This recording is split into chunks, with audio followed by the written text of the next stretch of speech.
kebetulan atasan ataupun bisa dibilang bos saya itu memberhentikan saya secara sepihak hanya melalui chat di WA. Mr. Jejo. Halo guys, kembali bersama saya Mr. Jejo. Guys, kali ini kita kedatangan tamu istimewa guys. Tamu ini teman baik saya, orang spesial, orang yang menurut saya secara pikiran, secara fisik itu orang yang hebat. Pola pikirnya hebat, ya pantang menyerah dan selalu berpikir positif. Nah, kalian juga harus ingat bahwa channel Jejo itu selalu berisikan mereka-mereka yang memberikan inspirasi buat kita. Video sebelumnya itu kan kita sudah menyaksikan ada agen asuransi yang datang dari single parent, lalu ada Chef Ken yang merupakan salah satu kontestan dari Master Chef di season 2. Tapi hari ini kita akan kehadiran seorang tamu hebat, sekali lagi saya sampaikan. Namanya adalah Pak Beki. Lengkapnya Pak Beki apa Pak? Beki Kristianto. Pak Beki Kristianto. Saya mah tahunya Pak Beki terus aja selama ini. Pak Beki Kristianto ini bisa dibilang teman baik saya. Beliau adalah seorang stroke survivor. Ya Pak Beki. Udah berapa lama Pak Beki stroke? Jadi saya mendapat berkat ini mulai 27 Desember 2017. Jadi 3 tahun kurang sedikit. 3 tahun kurang sedikit. Ya. Jadi sudah 3 tahun mengalami stroke ya. Ya. Nih kita mulai dari pembicaraan enteng dulu lah sama beliau. Beliau ini orang hebat nih. Seneng saya dia ada di sini nih. Ini tambah ganteng aja Pak Beki ya. Kelihatannya nih. Ya, tambah seger aja. Cantik kan nggak mungkin juga. Iya. Masa tambah cantik ya Pak ya. Oke. Pak Beki sebelumnya kalau saya boleh tahu tadi kan informasi dari Pak Beki bahwa Pak Beki sudah mengalami stroke ya. Dari tahun 2017 berarti akhir, iya. 2017 akhir. Berarti hampir 3 tahun ya. Iya. Sebelumnya kan Pak Beki selalu sehat ya. Iya. Dan kali ini adalah undangan kita terima kasih banget Pak Beki mau hadir. Iya. Kita mau menunjukin ke orang-orang bahwa seorang stroke survivor itu adalah seorang yang hebat, selalu ada masa depan. Jadi tidak menjadi satu halangan ya Pak Beki ya. Nah, kalau boleh sharing sama kita nih Pak Beki. Dulu kan sebelum stroke ya, itu kan Pak Beki sehat walafiat ya. Kalau saya boleh tahu salah satu penyebab stroke-nya itu apa Pak Beki? Kalau dari sepengetahuan saya Pak, itu sebenarnya sih Mr. Jejo ya saya panggilnya. Sebenarnya ini semua sih kalau saya rangkum itu semuanya karena ada makanan, faktor makanan atau faktor stres, pola hidup juga, stres ya. Terlebih dari pikiran stres sih ya. Semuanya itu akhirnya menjadi pekerjaan, menumpuk pekerjaan, keluarga juga ada masalah di keluarga, sampai akhirnya mengharuskan saya. Jadi gini, saya cerita dari awal ya Pak, mungkin sedikit juga ada sesi curhat ini. Wah bagus banget ini. Jadi saya mesti siapin tisu kayaknya. Di tahun, kalau itu enggak Pak, kelihatannya sudah susah kayak. Sudah susah ya. Itu akan keluar kalau lagi sendirian di kamar biasanya. Air mata itu kalau ada teman sih enggak ya. Jadi di sekitar tahun 2010 sampai 2012 itu di pekerjaan itu saya mengalami ya kalau kita ngomong sedikit religius itu Tuhan memberikan banyak sekali berkat di tahun 2010 sampai 2012 di mana juga 2007 tepatnya itu saya masuk di satu perusahaan yang benar-benar baru installment. Jadi saya benar-benar mengikuti perusahaan itu dari awal untuk bahkan sampai cari tanah. Jadi dari dasar pengurukan dari nol. Iya, dari benar-benar nol. Sampai hari ini perusahaan itu ada 5 lokasi. Tapi ya di masa pandemi ini mereka juga kesulitan juga. Tapi di sini saya mau menceritakan bahwa saat itu saya mendapatkan berkat yang luar biasa dari Tuhan. Nah, jadi istilah gini, penghasilan itu dapatnya banyak sekali. Nah, di saat itu Pak, justru ujiannya itu lebih berat menurut saya ya, dan saat itu saya tidak siap. Jadi bisa dibilang begini, ini kita kan open-openan Pak ya, buka-bukaan. Tapi bukan buka-bukaan apa lu Pak, bukan open-openan ini kita. Jadi berkat itu banyak, Anda belum siap. Iya, jadi istilahnya maaf kata, lupa diri. Iya, bisa dibilang. betul, bisa dibilang. Jadi pada saat itu akhirnya penyalurannya juga nggak benar.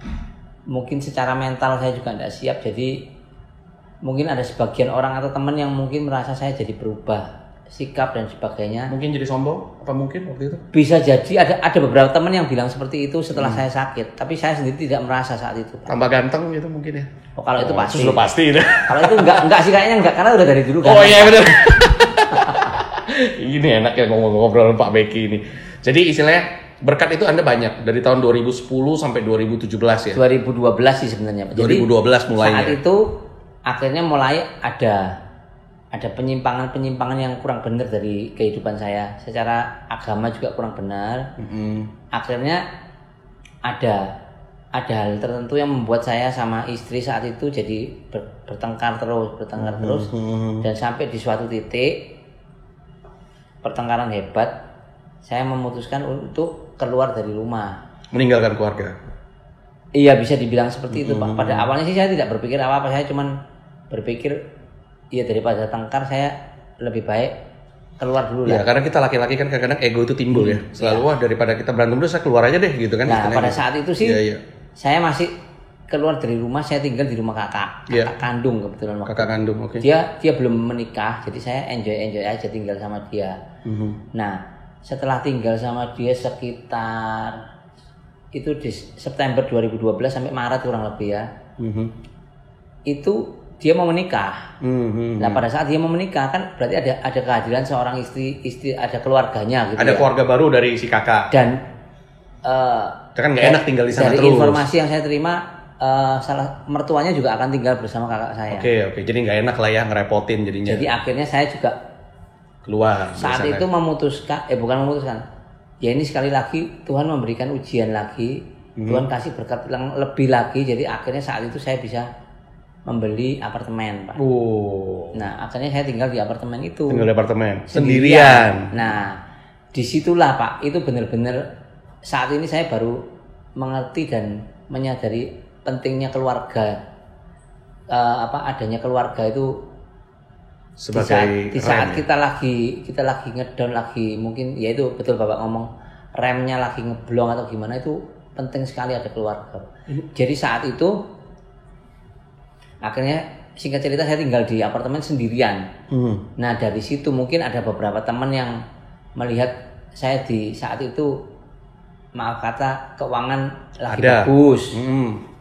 Terus sendirian. Ganteng sudah pastilah, ya kan? Ya, itu juga termasuk berkat dari Tuhan yang mungkin saya juga betul. salah. Tidak dimanfaatkan dengan baik gitu ya. Kalau itu mungkin saat itu dimanfaatkan, Pak.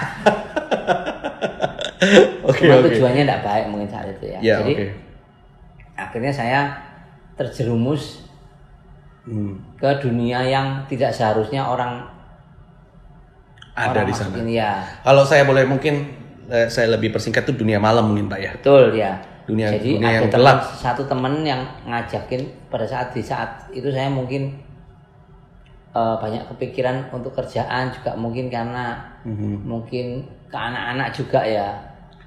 Kalau ke istri kan saat itu saya masih cuman pisah ranjang lah bisa dibilang. Jadi akhirnya ada salah satu teman itu yang ngajakin ke Jakarta untuk, ya kalau kita ngomong sekarang dugem lah istilahnya seperti itu ya. Saya ke Jakarta.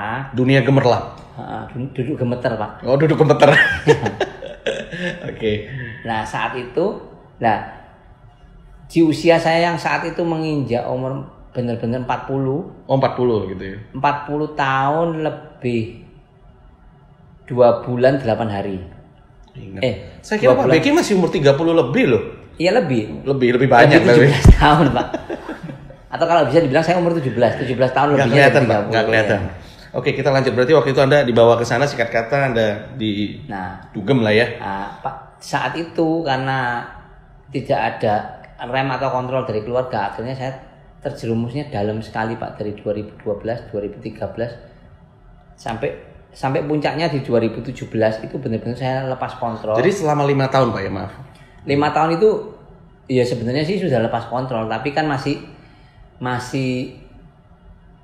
masih ada sedikit akal sehat saya lah saat itu. Jadi kalau saya pergi ke tempat yang seperti itu lebih ke weekend atau mungkin besoknya saya tidak kerja, ada libur gitu. Tapi di saat 2017 saya benar-benar lepas kontrol karena saat itu saya juga sudah memutuskan untuk divorce sama istri. Jadi ada satu tekanan lagi, rasa bersalah kepada anak-anak dan ada tekanan tersendiri ya. Itu yang membuat saya tambah stres dan kebetulan waktu itu perusahaan juga mengharapkan saya, bos itu meminta saya untuk menanganin 3 lokasi pabrik. 3 perusahaan berarti? 3 lokasi, tapi satu perusahaannya ada dua nama, tapi 3 lokasi pabrik. Gajinya 3 nggak Pak? Gajinya 2 aja. Gajinya 2. Gajinya 2 juga banyak Pak ya? Gajinya 2 ya. Nah, dari saat itu benar-benar saya bisa merasakan, let's see, ada orang yang bilang begini Pak, soal berkat ini ya, maaf kata.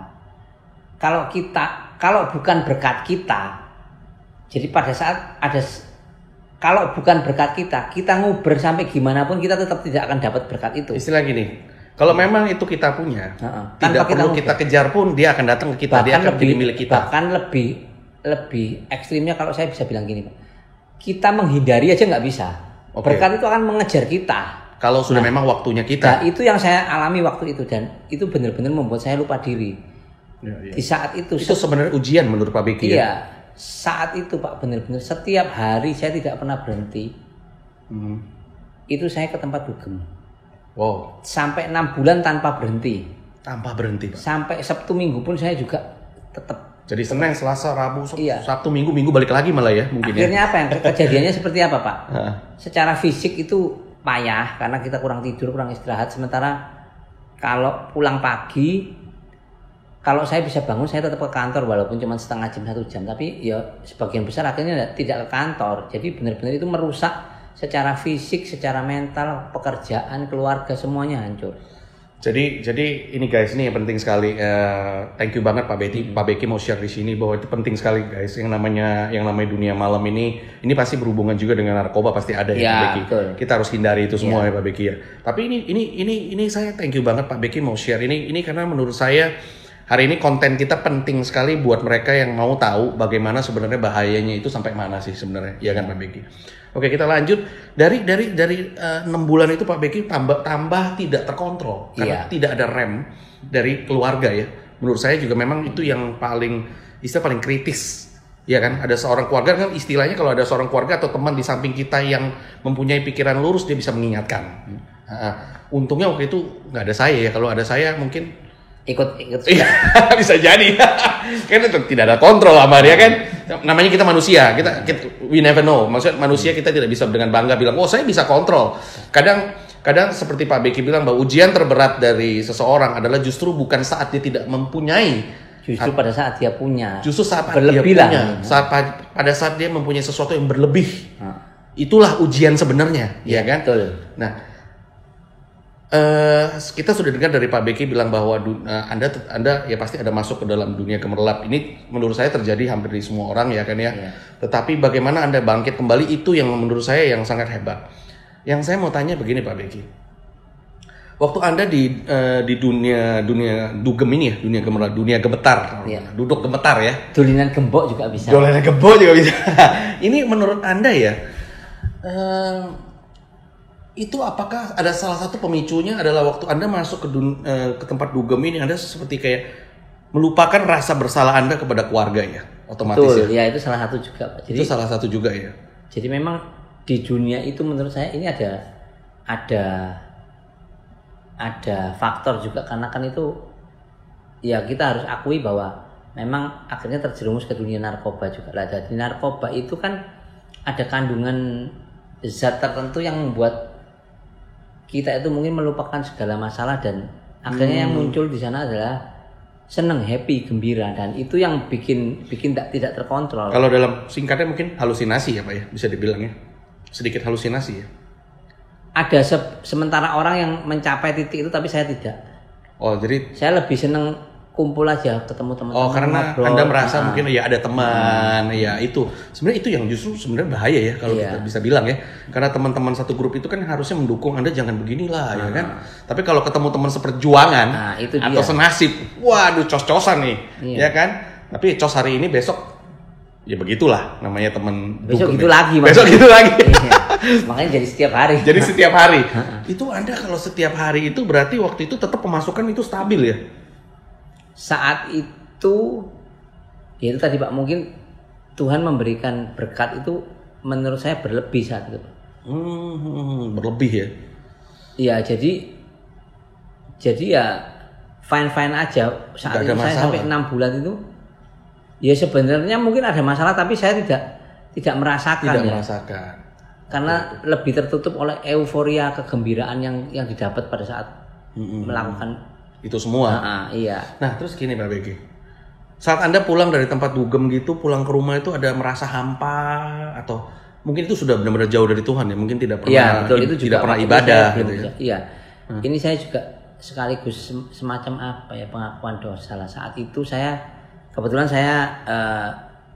agama Kristen. Nasrani ya Anda ya. Iya, jadi saat itu bisa dibilang saya benar-benar jauh, bahkan mungkin bisa dibilang melupakan Tuhan karena sampai hampir 5 tahun saya tidak pernah beribadah. Bahkan berdoa pun Anda tidak pernah waktu itu mungkin. Mungkin cuma doa makan sih Pak. Doa makan. Itu pun kalau ingat kali ya. ya. Itu pun Tuhan terima kasih doanya ini, terus pas mau makan, tadi saya sudah doa belum ya gitu. Kadang sampai diulangin lagi. Kadang sampai diulang lagi gitu. Dan itu saya yakin pasti Anda merasakan kehampaan pasti. Ada satu kehampaan yang tidak bisa dijelaskan. Satu titik yang di satu titik, di satu kondisi pastilah ada. Tapi ya akhirnya saya larinya ke sana lagi dan itu bisa menutupin kan. Balik lagi. Melupakan sejenak lah. Maaf, waktu itu ada wanita yang baru di samping Anda? Iya. Kenalnya jadi dari tempat itu juga. Iya. Itu juga salah satu yang akhirnya jadi pendukung juga untuk tidak terkontrol. Tambah tidak terkontrol karena kenalnya kan di tempat seperti itu juga. Ini menarik Pak Beki. Oke, itu adalah bisa dibilang masa-masa kelamnya Anda. Iya. Lalu terjadi stroke sakit ya. Waktu itu di 2017 ya Pak Beki. Itu waktu posisi stroke itu di mana Pak Beki? Waktu posisi stroke saya lagi di tempat dugem Pak, kebetulan. Anda posisi stroke di tempat dugem? Iya, dan itulah yang membuat juga mungkin akhirnya penanganannya jadi terlambat, jadi terjadi kelemahan di sisi bagian tubuh saya sebelah kiri. Karena menurut kedokteran sih sebenarnya kalau seseorang terkena serangan stroke itu ada waktu golden time itu 4 sampai 6 jam kalau ditangani dengan benar dan tidak terlambat. Itu sebenarnya tidak terjadi yang disebut kelemahan ataupun lumpuh ya. Oh, jadi tidak ada kemungkinan untuk lumpuh itu lebih kecil lah ya kalau ada golden time itu. Atau mungkin tidak lumpuh. Enggak, ini makin menarik guys. Ini makin menarik. Ini saya thank you banget Pak Begi. Saya thank you banget Anda mau sharing ini semua ya. Karena ini informasi yang menurut saya bukan soal stroke-nya aja tapi semangat Anda yang gila menurut saya. Semangat Anda itu saya sebagai teman melihat Anda tuh, kalau melihat semangat Anda tuh saya kayak nggak bisa ngomong apa-apa gitu loh ya.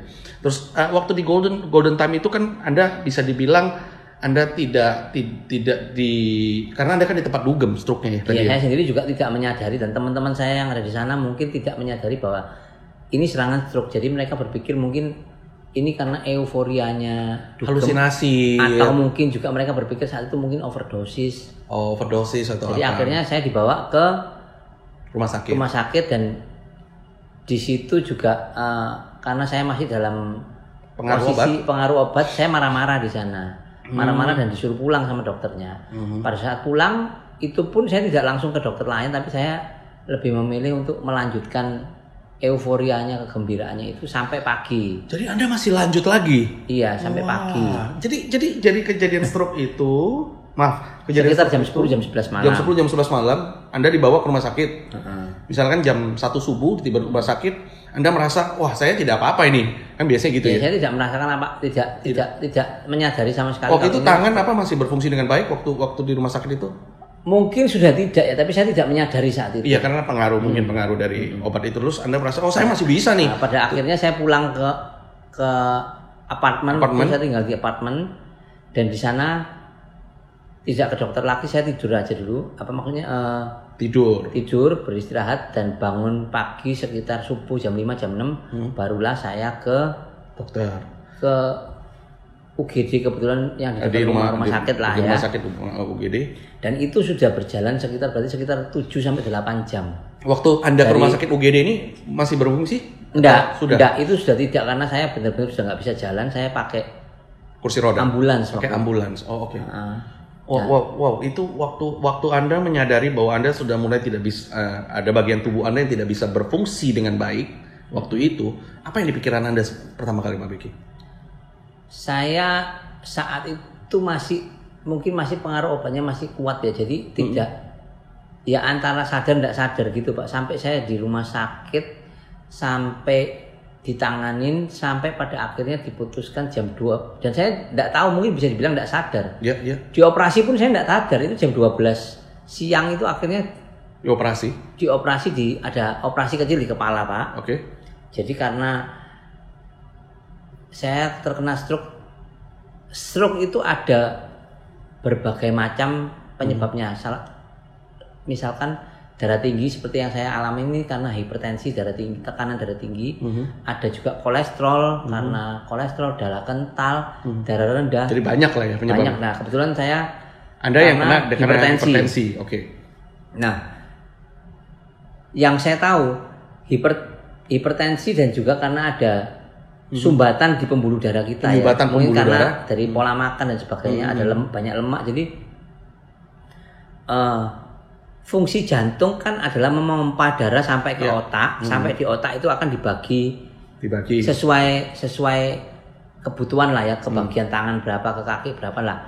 Pada saat ada penyumbatan di pembuluh darah saya, itu mungkin darah ini tidak sampai ke otak, tetapi karena fungsi jantung adalah dia mendorong sampai ke otak, jadi jantung ini tetap melakukan tugasnya mendorong terus sampai menekan sampai ke otak. Pada akhirnya pembuluh darahnya yang kalah dan pecah. Pada saat pembuluh darah saya pecah, itu darah keluar dari pembuluh darah masuk ke otak. Menyebar. Membanjiri otak. Membanjiri otak jadinya. Dan itu yang membuat jadi berat karena itu seperti listrik terkena air Pak. Jadi syaraf itu konslet lah bisa dibilang gitu. Konslet. Jadi akhirnya bagian tubuh sebelah kiri saya ini tidak berfungsi dengan baik, bisa dibilang ada kelemahan fungsi lah ya. Kelemahan fungsi secara syaraf karena motoriknya motorik dan tidak bisa bergerak. Motorik dan sensorik juga. Jadi mungkin tidak terlalu bisa merasakan bagaimana rasa lah ya. Oke, Mr. Jejo. Anda kan pasti dioperasi. Setelah pasca operasi itu kan pasti bagian tubuh secara motorik itu tidak bisa bergerak dengan baik kan. Pasti Pak Beki ada mungkin tidur lebih lama di ranjang ya, atau mungkin butuh bantuan orang. Siapa Pak yang waktu itu paling banyak Pak? Saat itu ada wanita. Saya waktu itu udah divorce udah cerai dengan istri yang pertama, istri masa muda. Dan saya dalam ketidak bisa berpikiran positif saat itu saya menikah lagi kedua kali.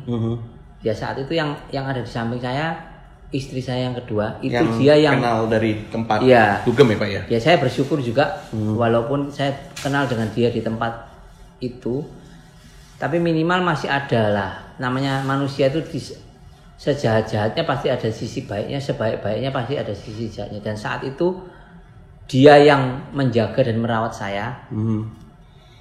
Semenjak saya keluar dari rumah sakit itu saya tidak bisa apa-apa, bahkan untuk mengangkat tangan, mengangkat kaki sedikit pun tidak bisa. Jadi benar-benar di kursi roda itu dia yang merawat.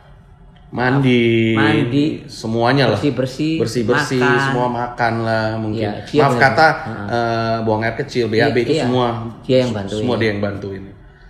Anda sebagai seseorang yang nanti kita akan lihat fotonya Pak Beki nih, kalau boleh nanti kita share yang waktu lagi zaman ganteng. Sekarang juga ganteng sih Pak, gitu loh Pak. Tapi zaman sehat Pak ya, maksudnya ya, untuk supaya para penonton juga bisa lihat bagaimana efek yang terjadi kan ya.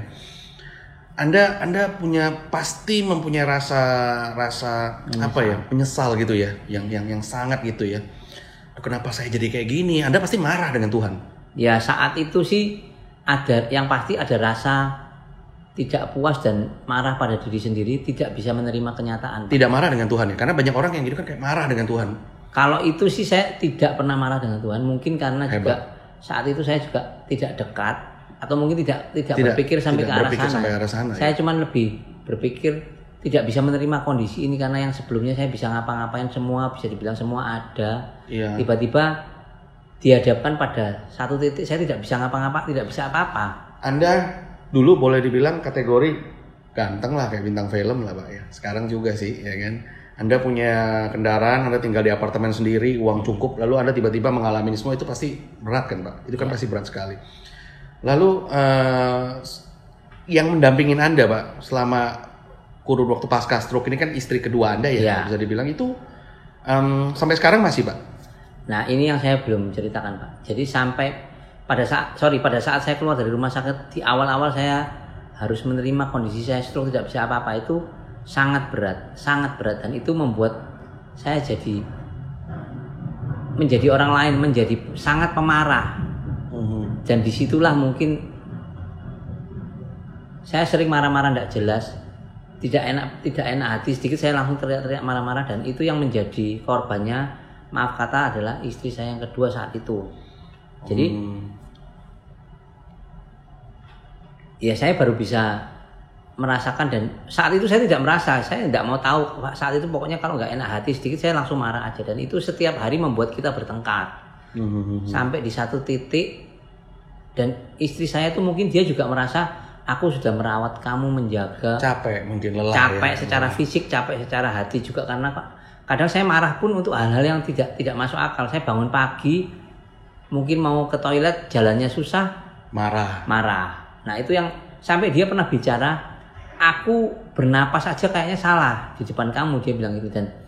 Dan akhirnya terjadi tengkar yang semakin parah ya. Makin parah. Sampai di satu titik saya ngata-ngatain dia yang tidak senonoh lah. Iya. Nah, bahkan sampai ke keluarganya, itu juga menjadi salah satu penyebab akhirnya dia pergi dan dia pulang ke orang tuanya.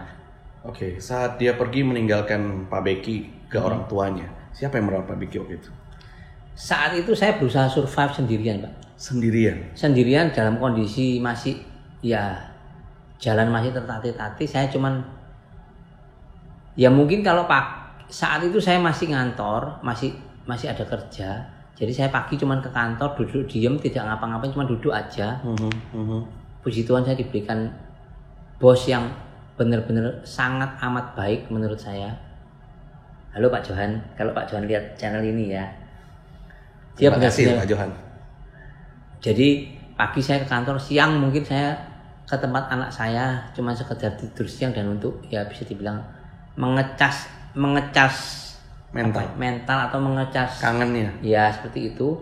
Dan setelah itu sore mungkin ketemu teman atau malamnya saya udah pulang sendirian di rumah, dan ya udah di kamar aja Pak. Dan benar-benar teman setia saya saat itu ya handphone aja Pak. Jadi handphone aja. Sampai hari ini pun saya benar-benar belum bisa lepas, ini juga menjadi ujian tersendiri. Pagi sampai malam saya selalu ada handphone di samping saya, dan karena Anda tidak bisa, mungkin Anda mau melakukan aktivitas apa ya, Anda jadi bingung gitu. Dan saya rasa kalau berteman dengan handphone ini juga hampir semua orang stroke mengalami hal yang sama. Karena saat saya sekarang lagi eranya zamannya WhatsApp ya. Jadi pada saat saya WhatsApp atau chat ke teman yang stroke, itu mereka akan dengan sangat cepat mereka balas, karena mereka sama-sama tidak ada kegiatan, dan kegiatannya ya paling handphone aja. Dan kalau saya nggak salah memang ada grup di WhatsApp itu yang berisikan stroke survivor. Betul sekali. Berisikan orang-orang yang ada komunitas. Ya. Ada 2 grup sekarang yang saya ikutin. Dulunya sampai ada 3 atau 4 saya kurangin karena dia terlalu mengganggu kegiatan. Itu ada grup WhatsApp yang berisikan pure 100% stroke survivor semua dari seluruh Indonesia. Dari seluruh Indonesia ya, iya. Berarti ya. Oke. Dan itu benar-benar membantu karena mereka dari berbagai kalangan ya, tidak melihat suku, ras, agama, golongan, semua tidak. Apapun itu pokoknya stroke survivor ada di grup situ, siapapun itu ya. Bahkan tidak akhirnya, pandang bulu. Akhirnya ada fisioterapis yang ikut, ada dokter, tapi ya akhirnya mereka tidak terlalu aktif sih. Karena mungkin lebih banyak menerima keluhan dari stroke survivor ya. Saat Anda kena stroke, Anda datang ke rumah Anda kembali, melihat anak Anda, ya kan ya. Itu kan pasti ada cobaannya lagi ya Pak Beki ya, saya rasa ya. Kan anak Anda setelah sekian lama Anda kan tidak mungkin tidak berkunjung kembali terus lalu tiba-tiba. Ya pasti ada semacam. Apakah ada penolakan resistance dari keluarga? Saya bilang penolakan sih sebenarnya ada, tapi ya bukan penolakan lah ya. Semacam rasa enggan aja mereka dekat dengan saya. Dan ini saya bersyukur sekali karena mamanya anak saya, jadi istri Anda yang pertama tidak pernah mengajarkan anak saya untuk membenci saya. Itu saya sangat amat bersyukur sampai dengan hari ini. Jadi yang pada saat saya ke sana atau berkunjung itu anak saya tidak menolak, tapi kelihatan sekali kalau mereka enggan ya. Dan sampai hari ini pun mereka tidak pernah mencari saya yang mencari mereka. Tapi kalau saya cari mereka selalu welcome. Nah itu setiap kali Anda mencari mereka ya, Anda melihat anak Anda kembali, Anda pulang ke rumah kan pastinya sendirian nanti kan anak Anda tidak ikut kan karena Anda kan itu sampai di rumah Anda pasti justru kadang malah sedih sih sebenarnya. Sedih ya pasti ya Pak ya. Tapi akhirnya saya berusaha alihkan ya dengan aktivitas chat ke mereka atau chat ke teman-teman sesama stroke survivor, atau mungkin ya melakukan kegiatan apalah yang lain Pak, sehingga sementara bisa lupa terus tidur, besok pagi udah ada kegiatan yang lain. Jadi intinya sih kalau menurut saya sih cari kegiatan yang bermanfaat dan positif aja supaya terus jauh dari pikiran-pikiran negatif ya istilahnya ini. Dan mungkin kalau ada stroke survivor di sini yang melihat channelnya Mr. Jeju, tetap yakin dan percaya aja bahwa perjuangan kita ini pasti ada akhirnya. Kapan yang kita belum tahu, tapi kita tetap harus positive thinking. Harus positive thinking dan tetap bergerak, karena itu satu-satunya cara untuk kita bisa recovery dan pulih, hanya dengan bergerak, latihan dengan semangat dan tetap berdoa. Tapi saya melihat Anda waktu sekitar, mungkin kita kenal pertama kali mungkin sekitar setahun yang lalu ya Pak ya. Dari sisi gerak tubuh Anda mengalami kemajuan yang banyak sekali sih menurut saya ya, banyak sekali. Tapi satu yang selalu menjadi pertanyaan saya Pak Beki adalah begini. Saya selalu tidak bisa berpikir bagaimana Anda Pak Beki ini itu saya tidak pernah melihat loh Pak, Bapak ini kayak ada semacam negative thinking setiap kali saya. Anda selalu ada aja caranya membuat orang itu tertawa lah. Saya pernah dengan beliau, kita ada ke salah satu kota di Jawa Tengah. Waktu itu juga dengan teman juga ya. Ya itu kita di mobil. Ini gara-gara beliau juga, kita ketawa tidak bisa berhenti di mobil. Tidak bisa berhenti sampai kita sudah parkir masih tidak bisa berhenti gara-gara beliau. Sampai saya berdiri mau jatuh-jatuh. Iya, beliau sampai berdiri mau jatuh-jatuh. Bahkan beliau pernah ngomong sama saya begini, lu mau adu balap lari sama saya sampai hari itu, saya sampai hari ini masih aja saya ini, aduh Pak Beki ini gila benar, semangatnya gila. Tapi gini Pak, Anda sampai sekarang ini sorry, ada satu yang Anda masih sekarang terapi ya Pak ya sampai sekarang ya. Jadi gini Pak, terapi itu sudah saya lakukan semenjak saya benar-benar keluar dari rumah sakit sampai mungkin sekitar beberapa bulan yang lalu. Dan di beberapa bulan yang lalu, mungkin 3-4 bulan yang lalu sih bisa dibilang saya hampir tidak melakukan terapi dan hampir tidak mengkonsumsi obat lagi, karena ya maaf karena kondisi keuangan yang mungkin sudah memburuk ya. Satu itu, kedua juga saya punya semacam keyakinan baru bahwa tanpa obat ya mungkin kita dengan gerak, dengan berlatih itu sebenarnya bisa juga membantu untuk pemulihan, tapi itu akan sangat berat sekali, lebih lama lah daripada kita mengkonsumsi obat. Jadi kalau ada teman-teman atau Mr. Jeju mungkin kalau tanya sekarang saya terapinya apa, saya selalu mungkin di beberapa bulan terakhir ini saya jawabnya saya terapinya saya pakai untuk kerja, aktivitas dan berdoa. Itu terapi saya. Bergerak terus, beraktivitas dan berdoa ya. Saya sering lihat di Instagramnya Bapak, bagaimana anak Bapak dengan Pak Beki selalu Instagramnya Anda itu pasti berisikan foto-foto anak Bapak. Setiap kali saya melihat foto-foto itu, saya selalu seperti kayak diberikan ajaran, Pak. Keluarga itu nomor 1, ya Pak ya. Pernah nggak Pak anak Bapak ini nanya ke Pak Beki, Pak, Papa ini kenapa sih? Kenapa bisa begini Pak? Atau ada mungkin Anda ngobrol sama sekedar sharing sama anak Anda, jangan sampai seperti Papa. Pernah nggak Anda lakukan itu? Belum Pak, kalau sampai di titik itu belum. Cuman yang saya lakukan kemarin sih berusaha melakukan pendekatan ke mereka, tapi ya masih belum sampai di titik itu ya. Belum sampai di titik sana ya.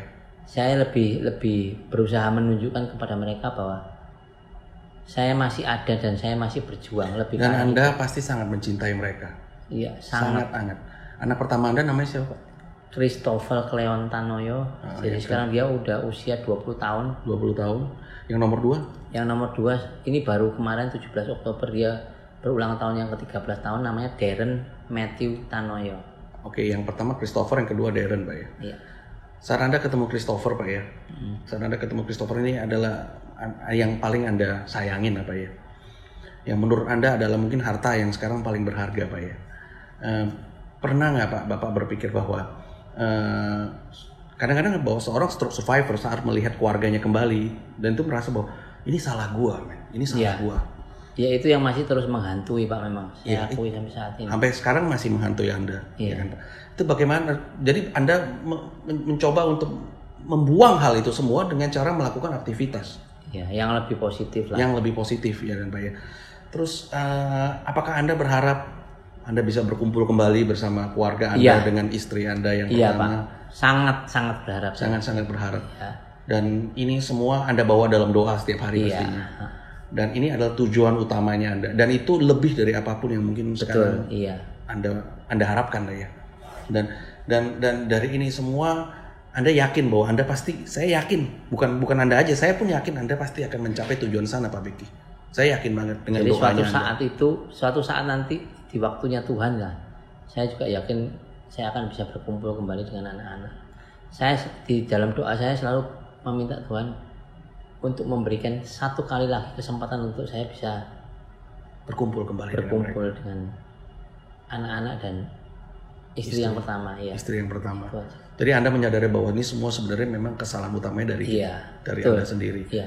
Dan Anda berusaha memperbaikinya kembali. Dan semoga kalaupun ada pemulihan di kehidupan saya dalam arti fisik maupun keuangan dan keluarga, itu benar-benar akan membuat jadi benteng pelindung saya di kemudian hari untuk tidak melakukan hal yang sama. Jadi sebagai pengingat Pak ya? Iya.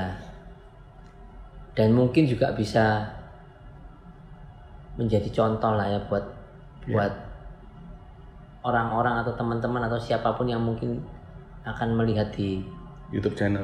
Pak Beki ini adalah salah satu seorang bisa dibilang sekarang lagi merambah ke dalam dunia motivator.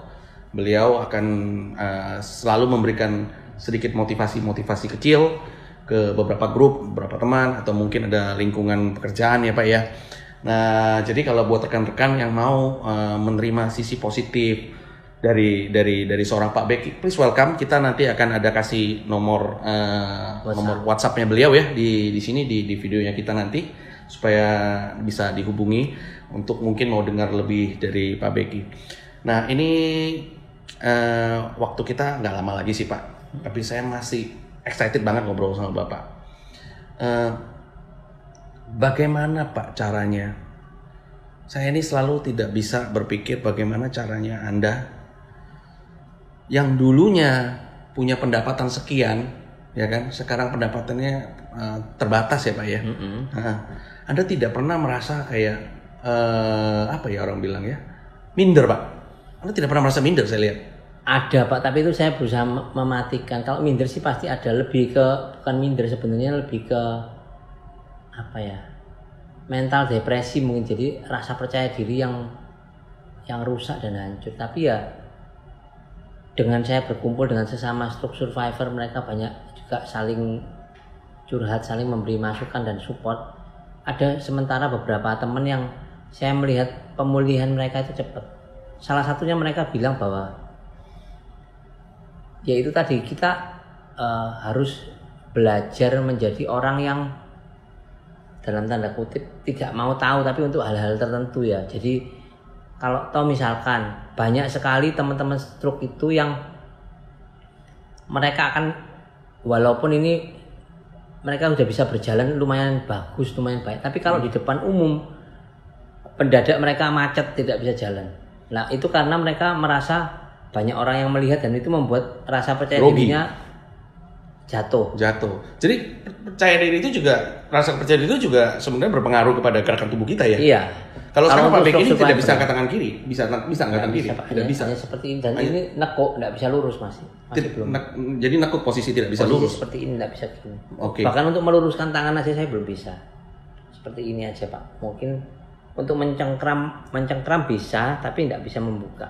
Ini masih perlu perjuangan lagi dan latihan. Itu yang. Dan satu hal seperti ini tuh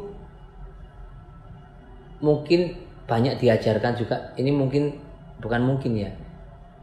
Ini memang caranya Tuhan untuk membuat kita itu menjadi lebih benar-benar ingat dan berserah sama Tuhan. Karena kita di posisi sebagai stroke survivor diposisikan harus terus bergerak, berlatih, berolahraga untuk mengaktifkan syaraf dan motorik yang udah rusak. Sementara kita sendiri tidak tahu apakah ini bisa sembuh atau enggak. Tidak gitu ya. Kalau toh bisa itu kapan kita tidak tahu. Jadi kita benar-benar dihadapkan pada satu posisi yang hanya bisa berserah gitu. Pokoknya ya sudah lah. Berserah dan percaya. Berserah dan percaya. Hebat sekali. Benar-benar itu yang bikin jadi berat. Pak Beki ini masih aktivitasnya masih penuh ya Pak ya, dari pagi sampai sore ya Pak ya. Iya kalau itu sih memang saya sendiri yang berusaha cari kegiatan Pak, karena kalau daripada diem jadi ada tidak menghasilkan apa-apa. Kalau kita bisa bertemu dengan orang, bertemu dengan teman, atau mungkin misalkan ada pekerjaan atau apa, itu kan membuat kita jadi lebih percaya diri juga. Percaya mungkin diri. Ada kegiatan yang tidak membuat kita terkungkung diam di kamar, itu kan akan jadi ngedown.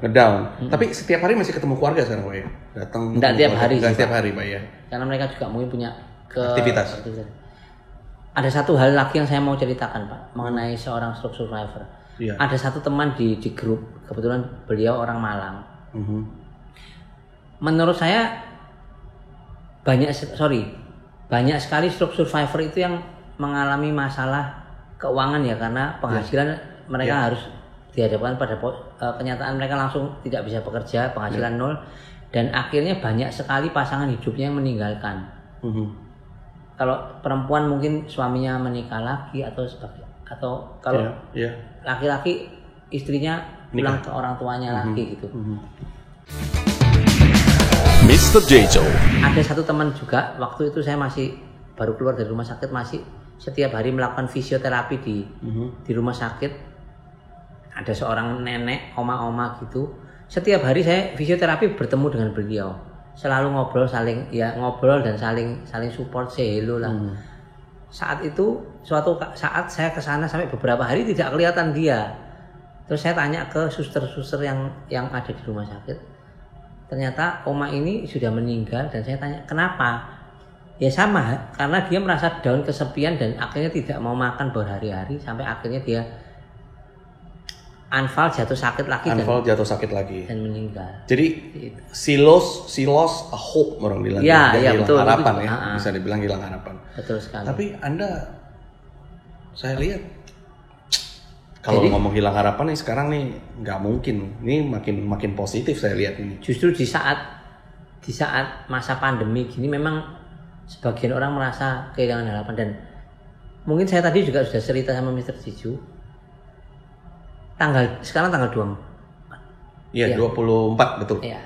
Kemarin tanggal 23 saya baru mendapatkan informasi yang mungkin buat sebagian orang itu bikin down, tapi saya tidak mau memikirkan, dan saya malah berpikir ini mungkin jalan Tuhan untuk saya melakukan kegiatan yang lain, karena saya mendapat informasi dari tempat kerja saya. Itu kebetulan atasan ataupun bisa dibilang bos saya itu memberhentikan saya secara sepihak hanya melalui chat di WA. Buat Anda itu biasa aja ya? Dan dia, ya kemarin setelah saya terima itu sempat ngedown sih terus terang. Tapi ya saya berusaha berpikir positif dan saya berusaha memposisikan diri bahwa ini jalan Tuhan untuk saya melakukan pekerjaan atau kegiatan yang lain. Jadi 1 hari sebelum dari kita adakan interview ini, adakan acara ngobrol ini, jadi Anda sudah melalui semua, Pak. Iya. Anda pernah mempunyai uang, Anda pernah mempunyai posisi. Kalau versi sinetronnya nih harta, tahta dan wanita, Pak. Anda punya tapi semua. punya, Pak. Iya. Kalau dulu ya Anda punya harta, tahta dan wanita kan? Betul kan ya?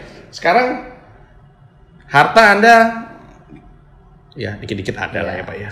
Tahta Anda punya? Nggak ada, Pak. Nggak ada, kecuali tahta bahwa Anda sekarang masih berhubungan dengan Tuhan malah. Iya. Wanita Anda punya Pak? Banyak. Berjuang. Oh, saya pikir jawabannya banyak Pak ya kan? Berjuang lah itu. Berjuang ya itu Pak. Anda sudah melalui ini semua Pak. Kalau dalam hidup, saya merasakan yang apa Pak? Ini istimewa guys. Waktu saya tanya dia bilang, apa yang diterima oleh Pak Beki ini menurut beliau adalah berkat. Iya. Semuanya adalah berkat. Ya itulah sebenarnya bagaimana kita melihat menyikapi dari sesuatu, pola pikir dan sudut pandang yang seperti apa. Iya. Kalau kita melihat dari sisi yang negatif itu akan menekan kita sendiri dan akhirnya membuat pemulihannya semakin lama dan makin down. Makin down. Anda pernah punya harta, tahta dan wanita, lalu Anda tiba-tiba drop down semuanya. Anda harus Anda harus dibantu dalam hidup ya kan. Makan pun Anda harus disuapin mungkin ya. Iya, terus mandi, Anda melalui itu semua sampai sekarang Anda diterima kerja Pak ya. Di salah satu perusahaan di sinilah ya. Terus tiba-tiba juga Anda diberhentikan ya kan. Apa semua Anda mengalami itu semua dan Anda sampai detik ini Anda tetap merasa biasa aja. Saya tetap pasti bisa lewatin. Buat Anda ini semua cuma cobaan biasa aja, bener ya Pak ya? Betul kan ya? Anda tidak pernah merasakan sedikit pun down. Kalau saya boleh tahu Pak, ini semua menurut saya apa karena satu hal? Karena Anda sudah mulai membawa diri Anda kembali kepada Tuhan. Iya, itu juga salah satu Pak. Salah satu yang membuat saya bisa bertahan sampai saat ini. Salah satu yang membuat saya bisa bertahan, tapi yang mempunyai porsi paling besar menurut saya. Karena dalam waktu saya terhilang 2012 sampai 2017 itu benar-benar saya bisa dibilang kalau secara manusia itu lost kontak lah dengan Tuhan. Ya sekarang minimal ada kontak walaupun masih belum yang terlalu intim ya. Tapi itu sudah membuat perubahan yang cukup besar menurut saya. Oke guys, ini sebenarnya kita masih mau ngobrol-ngobrol guys. Cuman Pak Beki juga ada aktivitas ya, juga beliau juga pasti harus ada istirahat juga ya Pak Beki ya.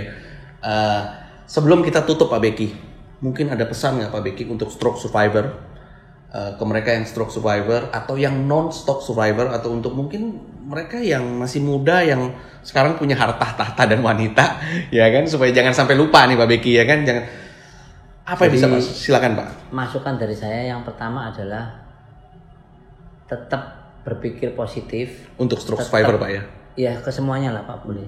Tetap berpikir positif, jaga hubungan dengan Tuhan dan keluarga, karena itu akan membuat kita jadi manusia yang lebih baik dan lebih positif. Itu aja sih. Dan untuk stroke survivor yang mungkin lihat di YouTube channel ini, tetap semangat. Kita sama-sama berjuang untuk pulih dan yakin bahwa pemulihan itu akan datang pada waktunya Tuhan, bukan waktu kita. Jadi kita tetap tugas kita hanyalah untuk berusaha dan berdoa dan berserah, itu aja. Tetap semangat ya teman-teman. Thank you banget guys, thank you banget sekali lagi. Terima kasih Pak Beki sudah hadir di acara Mr. Jejo. Acara stroke survivor ini juga nanti akan kita share ke beberapa teman, juga pasti ke grup WhatsApp stroke survivor ya Pak ya, supaya mereka semua tetap mempunyai semangat. Buat para kaula muda, istilah ini kaula muda soalnya kita udah tua nih, golongan tua kalau kita nih. Harta, tahta dan wanita tidak selalu akan membawa Anda ke positif life ya, karena kalau Anda tidak bisa mengontrol itu semuanya tidak akan menjadi lebih baik, betul ya Pak ya. selalu dibutuhkan salah satunya adalah rem atau istilahnya barrier atau pencegah dari keluarga yang paling penting. Dan yang paling penting saya setuju dengan Pak Beki adalah yang paling penting dalam hidup ini adalah Anda harus selalu punya hubungan baik dengan Tuhan dan keluarga. Oke guys, thank you sudah watching our channel, YouTube channel. Thank you Pak Beki. Kita berikutnya akan banyak video-video yang akan lebih bermanfaat untuk Anda. Always wait for our video. Kita berharap bahwa video-video kita ke depannya terus akan memberikan positive vibe atau pengaruh positif kepada Anda. Terima kasih. See you guys in the next video. See you. Bye-bye.